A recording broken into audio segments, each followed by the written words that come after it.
The camp was hushed as the sun began its slow descent beyond the jagged horizon, casting long shadows across the shifting terrain. Elias Mercer sat cross-legged before the dim glow of a small fire, the ancient map unfurled on the dusty ground before him. Its lines, faintly luminescent in the twilight, pulsed softly, redrawing themselves in subtle, hypnotic movements that mimicked the restless landscapes outside their fragile encampment. The quiet was thick, broken only by the crackle of dry wood and the distant rustling of unseen creatures stirring in the encroaching night. Elias's thoughts were as restless as the map, his mind turning over fragments of memories and half-remembered lessons. The weight of the journey, the relentless pursuit by unseen enemies, and the ever-changing nature of the map pressed heavily on his shoulders. Yet deeper still was the burden of his mentor's absence, a shadow that stretched longer with each passing day. He reached into his pack and carefully withdrew a small, weathered envelope, its edges worn and softened by time. The leather satchel that contained it had been his mentor's, a relic from a past expedition now shrouded in mystery. Elias's fingers trembled ever so slightly as he broke the seal and unfolded the delicate parchment within. The letter was penned in a familiar hand, his mentor's each word etched with a mixture of hope, warning, and resignation. Reading the letter by the flickering firelight, Elias felt the presence of the man who had once guided him, now a ghostly companion on this perilous path. The mentor's words spoke of discoveries too dangerous to share openly, of forces that sought to twist knowledge into weapons, and of a responsibility far greater than either had imagined. There was a plea woven through the lines to carry on, to protect, to trust in the strength of truth even when it was cloaked in uncertainty. A sudden gust of wind swept through the camp, stirring dust and dry leaves into a swirling dance around Elias. The chill in the air seemed to echo the turmoil within him, the clash between fear and courage, doubt and determination. He folded the letter carefully, tucking it close to his heart, as if to draw strength from the mentor's enduring faith. In the quiet dawn that followed, Elias sought out Professor Harun Malik, who was already awake, poring over ancient texts and worn scrolls beneath the pale light of a lantern. Malik's eyes lifted as Elias approached, the usual spark of eccentric enthusiasm tempered by the gravity in his companion's expression.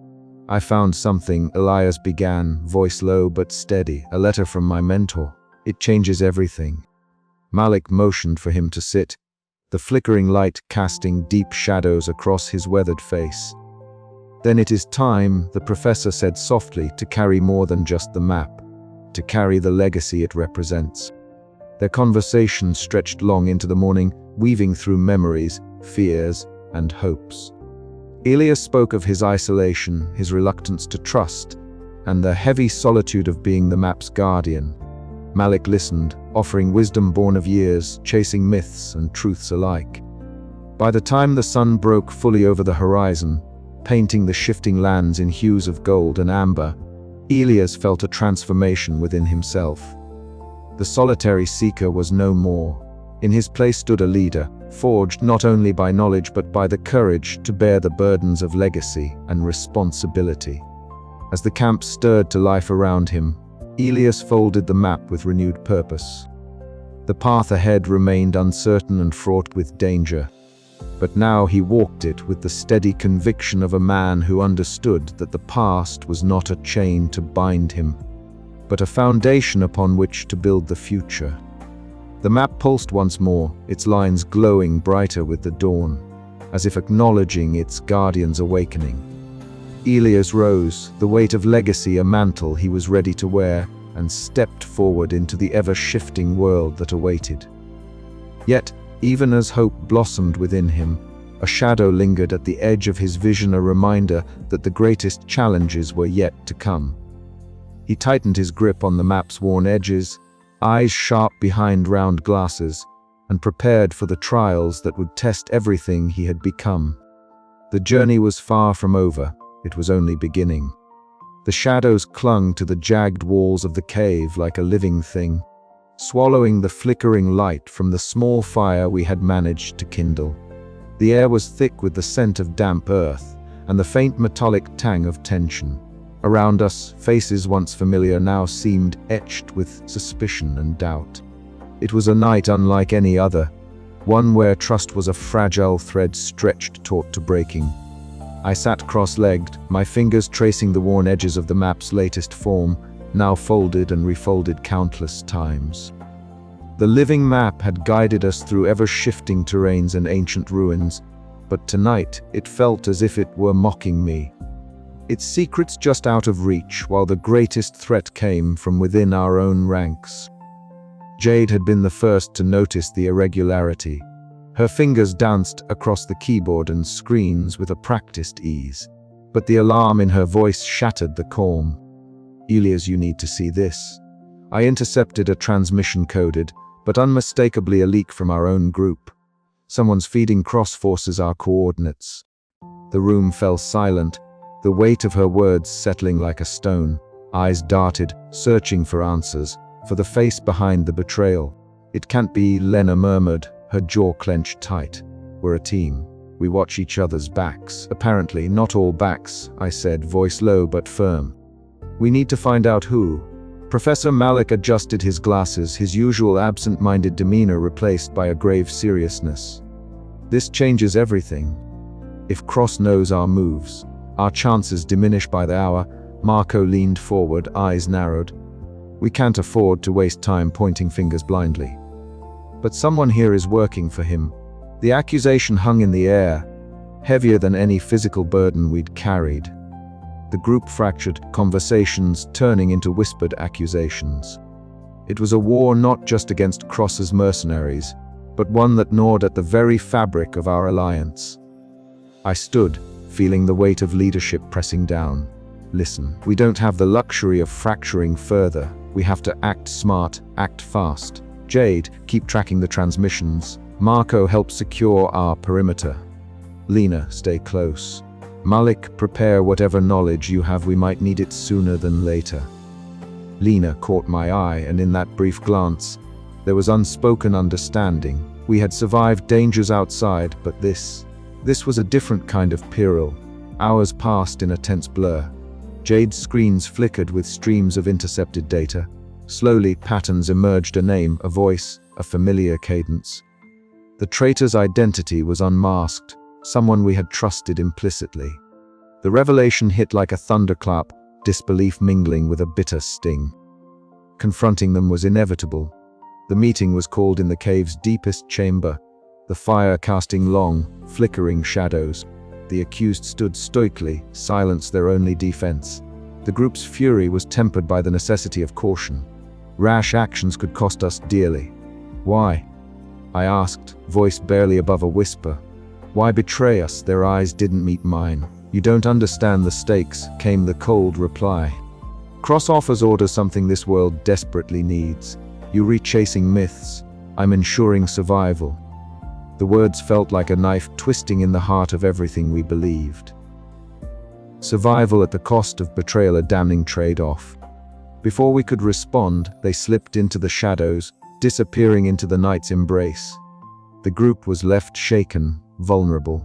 Lena stepped beside me, her hand briefly touching my arm, a steady anchor amid the storm. We moved forward, together. Her resolve sparked something within me, a fierce determination not to let betrayal define us. The maps still held secrets, the path to the world's origin still awaited. And no matter the shadows cast by traitors, we would face the dawn. But as the echo of footsteps faded into the darkness, I knew the road ahead was more perilous than ever. Trust was a fragile thing, and in this endless pursuit, it might be the most valuable map of all. The fire crackled, and outside, the world shifted once again. The air hung thick with tension as the first light of dawn struggled to pierce the heavy clouds gathering over the jagged horizon. In a secluded compound nestled within the shifting lands, the unmistakable buzz of activity signaled the final countdown. General Victor Cross stood motionless before a vast, illuminated table, the flickering holographic map reflecting the cold glint in his calculating eyes. Around him, his commanders spoke in clipped tones, their voices laced with urgency and grim resolve. The paramilitary force under his command was unlike anything Elias had ever faced, disciplined, well-armed, and ruthless. Cross's scarred face betrayed none of the turmoil that might have racked a lesser man. His mind was focused entirely on one objective: to seize the living map and harness its power to reshape the world. Every soldier, every mercenary, every piece of equipment was being consolidated for a final, devastating push. The shifting borders on the map before him seemed to echo the fluidity of his ambition. Nothing was fixed, everything was in flux, just like the lands that hid the secrets he so desperately sought to claim. Meanwhile, miles away in a hidden sanctuary carved into the crumbling remains of an ancient fortress, Elias Mercer moved with a different kind of urgency. His lean frame was bent over a battered wooden table strewn with maps, notes, and the ever-changing living map itself. Beside him, Lena Dawes paced briskly, her short black hair catching the low light as she offered sharp, pragmatic counsel. Their whispered voices cut through the stillness, weaving plans amidst the shadows.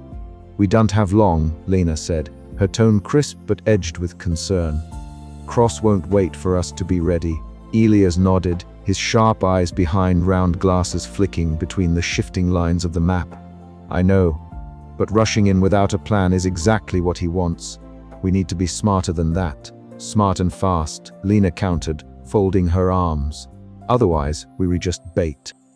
Their exchange was interrupted by the arrival of Professor Harun Malik, who shuffled in, clutching his leather satchel filled with notes and ancient texts.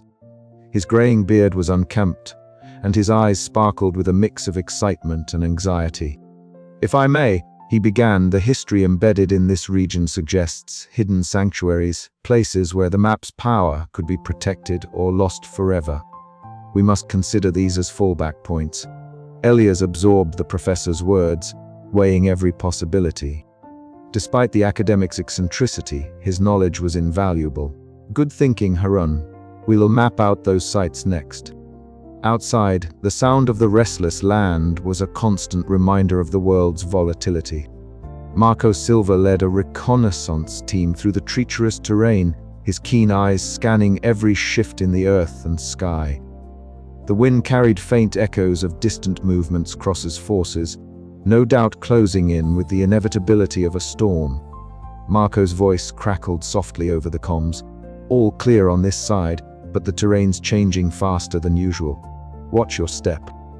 Back in the sanctuary, Jade Kim's fingers danced across a keyboard, her face illuminated by the glow of multiple monitors streaming intercepted transmissions and satellite feeds. Her expertise in technology was a vital counterpoint to the ancient mysteries they pursued. "Ivy picked up Chattercross is moving his main force tonight," she reported. "They're reclosing the ring." Lena's eyes narrowed. "Then we have to be ready before then. No room for mistakes." Elias took a deep breath, feeling the weight of responsibility settle firmly on his shoulders. The map before him pulsed faintly, as if aware of the storm gathering beyond their walls. "Prepare the team," he said steadily. "This is the moment we've been heading toward." Over the next hours, the group worked feverishly, checking weapons, reviewing routes, and reinforcing defenses. The fragile camaraderie forged through trials and betrayals was tested again. But beneath the surface, a steady current of trust held them together. As night deepened, Elias found a quiet moment to step outside, the cold wind biting at his weathered face.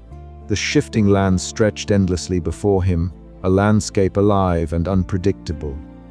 The stars overhead were obscured by rolling clouds, but somewhere beyond the darkness, the dawn would come with new revelations. In his heart, Elias knew the coming battle would be more than a clash of men and machines. It was a confrontation of ideals, a test of the fragile balance between knowledge and power. The map was not just a tool or a prize. It was a living testament to the world's fluidity, a symbol of endless pursuit and eternal mystery. As the first distant echoes of Cross's advancing forces reached his ears, Elias squared his shoulders and turned back toward his companions. There was no turning back now. The gathering storm was upon them, and the fate of the map, and perhaps the world itself, would be decided in the crucible to come. The air crackled with anticipation, every heartbeat echoing the unspoken question: who would emerge victorious when the shifting lands settled once more? And with that, the battle for the living map began. The night air was crisp, charged with a palpable tension that clung to every breath. Beneath the sprawling canopy of stars, Alias Mercer sat near the flickering campfire, the light dancing across his weathered face, and the round glasses perched on his nose. Around him, the group assembled, a patchwork of personalities and histories, bound by the living map and the peril it represented. Lena Dawes leaned forward, her sharp eyes reflecting the flames as she outlined the latest intelligence. "We can't underestimate Cross," she said, her voice low but resolute. "His gathering forces we haven't yet seen." Ilias nodded, the weight of leadership settling heavily on his shoulders. "We need allies, but we must choose carefully. One wrong move and everything we've fought for could collapse." Professor Harun Malik shuffled through a leather satchel, producing a worn parchment covered in ancient symbols. "The map's patterns hint at hidden sanctuaries, places where we might find aid or refuge," he offered, his voice tinged with excitement despite the looming danger. "But time is not on our side." Marco Silva, his rugged features shadowed by the firelight, spoke up with his familiar pragmatism. "I know the terrain better than anyone. We can use that to our advantage. But Cross's men are relentless. We'll have to be smarter, faster." Jade Kim's fingers danced over a compact communication device, her expression tightening as a sudden crackle interrupted the evening calm. "Incoming message," she announced, eyes scanning the encrypted code that streamed across her screen. "It's unexpected. There's talk of an alliance forming against us. Not just Cross's faction, but others we haven't encountered." A hush fell over the group, the flickering flames suddenly seeming insufficient against the darkening prospects. Elias exchanged a glance with Lena, her usual dry wit replaced by a somber seriousness. "This isn't just a battle for the map anymore," Elias mused aloud. "It's becoming a war for control over the very origin of the world." Far from their camp, on the jagged cliffs overlooking the shifting territories, General Victor Cross surveyed his assembled forces. His scarred face was set in a cold, calculating expression, eyes narrowed against the biting wind. The setting sun cast long shadows behind him, the military regalia he wore snapping sharply in the gusts. "Prepare the men," he ordered, voice steel hard. "The time to seize the map's power is at hand. No failures this time." Back at camp, the storm clouds gathered on the horizon, mirroring the brewing conflict. Lena reached out, placing a steady hand on Elias's arm. "We've come this far together," she said quietly. "Whatever happens next, we face it as one." Elias met her gaze, a flicker of trust and understanding passing between them. "Then let's make sure we're ready, for all of us." As the night deepened, plans were laid and strategies debated, the fragile bonds of alliance both a source of strength and a potential fault line. The living map, ever unpredictable in its dawn transformations, seemed to pulse with a rhythm that matched the urgency in their hearts. Tomorrow would bring new challenges, new betrayals, and perhaps new hope. The stars above bore silent witness to the gathering storm, a prelude to the battle that would decide not just the fate of a map, but the future of the world itself. Yet even in the swirling uncertainty, Elias felt a fierce resolve kindle within him, an unyielding belief that knowledge, courage, and trust could tip the scales. The path ahead was fraught with peril, but it was the only path he could walk. And so, beneath the watchful heavens, the lines between allies and enemies blurred, setting the stage for a confrontation that would test every strength and shatter every doubt. The battle lines were drawn. The endless pursuit marched onward. The air inside the cavern was unlike any Elias had ever breathed. It was thick with a silent energy, a tangible hum that seemed to pulse through the crystalline walls, casting an otherworldly glow that shifted with the movement of their footsteps. as their boots touched the ancient stone floor, the map in Elias's hands began to glow softly, its lines flowing and redrawing themselves in rhythm with the cavern's breath. The group moved forward cautiously, senses heightened by a mixture of wonder and unspoken dread. Elias's eyes scanned the vast chamber, taking in the swirling glyphs etched deep into the cavern walls. These symbols, some faint, others blazing with light, seemed to tell a story older than time itself. The map had led them here, to the cradle of the world's origin, a place whispered of only in the most obscure legends. Yet standing here, amidst the echo of ancient voices carved into stone, the reality of those legends felt overwhelming. Professor Malik was the first to break the reverent silence. His fingers traced the intricate patterns on a colossal stone altar situated at the chamber's heart. His voice, though soft, carried the weight of a lifetime of scholarship and passion. "This," he murmured, "is the nexus of creation as our ancestors envisioned it." The symbols describe the forces that shape the earth, the skies, even time itself. Elias leaned closer, his breath visible in the cool cavern air. The altar's carvings depicted a swirling dance of elements: fire, water, earth, and air intertwined with strange, celestial shapes that resonated with the shifting designs on the map. It was as if the altar was a physical manifestation of the map's living essence.